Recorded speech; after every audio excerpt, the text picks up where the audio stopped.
റബീഹ മോന്റെ നിർത്താതെയുള്ള കരച്ചിൽ കേട്ടാണ് സാബിറ ചാടി എണീറ്റത്. വിറയാർന്ന ശരീരവുമായി നിൽക്കുന്ന കൺമണിയുടെ ദേഹത്ത് കൈവച്ച് നോക്കിയപ്പോൾ ചുട്ടുപൊള്ളുന്ന പനി. മോനെയും കയ്യിലെടുത്ത് വീടിന് വെളിയിലിറങ്ങി. ഒരു ഓട്ടോറിക്ഷ പോലും ഇന്ന് ഈ വഴിയിൽ കാണുന്നില്ലല്ലോ റബ്ബേ. അല്ലെങ്കിൽ എത്ര എണ്ണ വെറുതെ അങ്ങോട്ടും ഇങ്ങോട്ടും പോകുന്നതാ. ആ മാതൃഹൃദയം ഒന്ന് തേങ്ങി. കുറച്ചു നേരത്തെ കാത്തിരിപ്പിന് ശേഷം ഒരു ഓട്ടോ മുന്നിൽ വന്നു. കൈ കാണിച്ച് നിർത്തി ഡ്രൈവറോട് പോകാനുള്ള സ്ഥലം പറഞ്ഞു. ക്ലിനിക്കിലെത്തി ഇറങ്ങും നേരത്ത് ഡോക്ടറെ കാണുന്നത് വരെ കാത്തിരിക്കാൻ പറഞ്ഞു. അയാള് സമ്മതിച്ചു. ക്ഷമയോടെ കാത്തിരുന്ന ഡ്രൈവർ റഷീദിന്റെ അരികിലേക്ക് ഡോക്ടർ നൽകിയ കുറിപ്പ് കാണിച്ചുകൊണ്ട് സാബിറ പറഞ്ഞു, ഞാന് ഈ മരുന്ന് വാങ്ങി പെട്ടെന്ന് വരാട്ടോ. മോനെ നിങ്ങളെ കൂടെ നിർത്തൂ കുറച്ചു നേരം. ആ സമയം അവളുടെ കയ്യിൽ നിന്നും ആ കുറിപ്പ് വാങ്ങി റഷീദ് പറഞ്ഞു, നിങ്ങള് ഇവിടെ ഇരിക്കൂ, ഞാൻ വാങ്ങിക്കൊണ്ടുവരാം. അയാളുടെ കയ്യിൽ ഏൽപ്പിച്ച മോനെ എടുത്ത് വണ്ടിയിലിരുന്ന് സാബിറ മോനെ നോക്കി പറഞ്ഞു. ഒരു നിമിഷം പോലും കാത്തിരിക്കാൻ മടി കാണിക്കുന്ന ഓട്ടോ ഡ്രൈവർമാർക്കിടയിൽ വേറിട്ട മുഖമാണ് ഇയാള്. അവനോട് പ്രത്യേകം ഇഷ്ടം തോന്നി ആ നിമിഷം.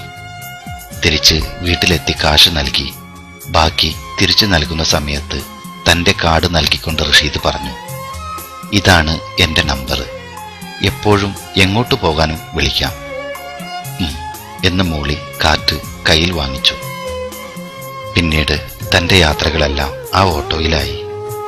എന്നാൽ സാബിറ എന്ന സുന്ദരിയായ പ്രവാസിയുടെ ഭാര്യയുടെ മേലിൽ കാമം നിറഞ്ഞ കണ്ണുകളിൽ നോക്കിക്കണ്ട പ്രദേശവാസികള് ചിലര് ഇല്ലാ കഥകൾ പറഞ്ഞു തുടങ്ങി.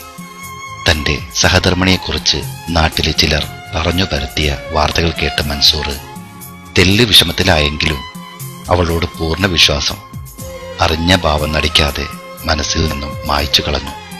ഒരു ദിവസം 12 മണിക്ക് ഫോൺ ശബ്ദം കേട്ടുണർന്ന് എടുത്തു നോക്കിയപ്പോൾ മറുതലയ്ക്ക് വീട്ടിൽ നിന്നും ആങ്ങള മുനീറായിരുന്നു. ഡി, നമ്മുടെ ഉമ്മാമ്മ മരണപ്പെട്ടു, ഞാൻ അങ്ങോട്ട് വരാം, എങ്ങനെയെങ്കിലും നിന്നെ കൂട്ടിക്കൊണ്ടുവരാന്. ഫോൺ കട്ട് ചെയ്ത് ഉടനെ ഡ്രൈവർ റഷീദിനെ വിളിച്ച് കാര്യങ്ങൾ പറഞ്ഞു. പോരുന്ന വഴി ഇക്കാനെ കൂട്ടാനും പറഞ്ഞു. ഞാൻ ഇപ്പോൾ എത്താം. വീടിന് മുന്നിൽ അസമയത്ത് ഓട്ടോറിക്ഷ വന്നു നിൽക്കുന്നത് കാണുകയും കുറച്ചു കഴിഞ്ഞ് ബാഗും തൂക്കി അതിൽ കയറി പോകുന്നത് കണ്ട അടുത്ത വീട്ടിലുള്ള ഒരാള് തന്റെ കൂട്ടുകാരിൽ ചിലരെ വിളിച്ചു പറഞ്ഞു, നമ്മുടെ മൻസൂറിന്റെ ഭാര്യ ഒരു ഓട്ടോക്കാരന്റെ കൂടെ ഇറങ്ങിപ്പോയിട്ടുണ്ട്, രണ്ടിനെയും കയ്യിൽ കിട്ടിയാലേ ഒന്ന് കൈകാര്യം ചെയ്ത് വിട്ടേക്ക്. വണ്ടി നമ്പറും അവർ പോയ പോക്കറ്റ് റോഡും അവർക്ക് പറഞ്ഞു കൊടുത്തു. അയാള് ഫോൺ കട്ട് ചെയ്തു. വഴിയരികിൽ അവര് ഓട്ടോയും കാത്തിരുന്നു. അല്പസമയത്തെ കാത്തിരിപ്പിന് വിരാമം കുറിച്ച് അവർക്ക് മുന്നിൽ എത്തിയ ഓട്ടോ സംഘത്തിലെ 2 പേര് കൈ കാണിച്ചു നിർത്തി. ഡാ, എങ്ങോട്ടാണടാ നായേ ഈ സ്ത്രീയെയും കൂട്ടി നീ ഒളിച്ചോടുന്നത്? ഇവിടെ ചോദിക്കാനും പറയാനും ആരുമില്ല എന്ന് കരുതിയോ നീ? എന്ന് ആക്രോശിച്ച് അവന് മുന്നിൽ ചാടി വീണ അവർക്ക് മുന്നിൽ, ഹേയ്, എന്ത് തെമ്മാടിത്താണ് നിങ്ങൾ ഈ കാണിക്കുന്നത്? ഇയാൾ എന്ത് തെറ്റ് ചെയ്തെന്നാ ചോദിച്ച് സാബിറയുടെ ആങ്ങളെയും നാട്ടിലെ അറിയപ്പെടുന്ന യുവരാഷ്ട്രീയ നേതാവും കൂടിയായ മുനീർ അവർക്ക് മുന്നിൽ ചാടി വീണു. മുനീറിനെ കണ്ട അവർ പകച്ചു നിന്നുപോയി. കൂട്ടത്തിലുണ്ടായിരുന്ന മറ്റുള്ളവര് ആ നിമിഷം അവിടെ നിന്നും രക്ഷപ്പെട്ടു. അവര് മുനീറിനോടുണ്ടായ കാര്യങ്ങൾ പറഞ്ഞു തീർന്നു കഴിഞ്ഞപ്പോൾ വണ്ടിയിൽ നിന്നും ഇറങ്ങി വന്ന സാബിറ അവരെ നോക്കിക്കൊണ്ട് പറഞ്ഞു, ഇവിടെ ചിലര് ഗൾഫുകാരന്റെ ഭാര്യയെ കാണുന്നത് ഭർത്താവ് നാട്ടിലില്ലാത്ത സമയം തന്റെ കിടപ്പറയിലേക്ക് മറ്റുള്ളവരെ വിളിച്ചു കയറ്റുന്നവളും അല്പസമയത്തെ ലൈംഗിക സുഖത്തിനു വേണ്ടി ഭർത്താവിനെ ഉപേക്ഷിച്ച് ഇന്നലെ കണ്ടുമുട്ടിയവന്റെ കൂടെ ചാടിപ്പോകുന്നവൾ എന്ന രീതിയിലുമാണ്. ആ ചിന്താഗതി മാറ്റാത്ത കാലത്തോളം നമ്മുടെ നാട് നന്നാവൂല. കൂടെ കിടക്കുന്ന തന്റെ ഭാര്യയെ പോലും സംശയത്തിന്റെ നില കാണുന്ന ചിലര്, അങ്ങനെയുള്ള ഒരു ചെറു ന്യൂനപക്ഷം ഈ സമൂഹത്തിലുണ്ടാകാം. എന്നാൽ എല്ലാവരെയും ഒരേ കണ്ണിൽ കാണരുത്. സാബിറയുടെ വാക്കുകൾ കേട്ടപ്പോൾ കുറ്റബോധത്തിൽ അവർ തലകുനിച്ചു. കാൽക്കീഴിൽ വീണ് മാപ്പ് പറയാനായി നീങ്ങിയ അവരെ സാബിറ തട്ടിമാറ്റി.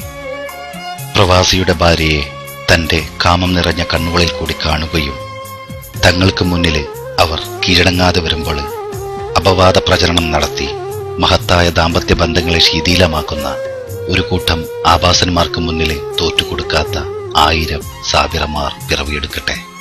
സ്നേഹത്തോടെ നിങ്ങളുടെ സ്വന്തം അസ്ലം ചട്ടച്ചാൽ. മുസമ്മിൽ മുഹമ്മദ് കണ്ണൂർ എഴുതിയ പ്രവാസിയുടെ ഭാര്യ എന്ന കഥയുടെ ശബ്ദ ആവിഷ്കരണമാണ് നിങ്ങൾ കേട്ടത്. അവതരണം അസ്ലം ചട്ടഞ്ചാൽ. സമർപ്പണം ഇശൽ ഫേസ്ബുക്ക്.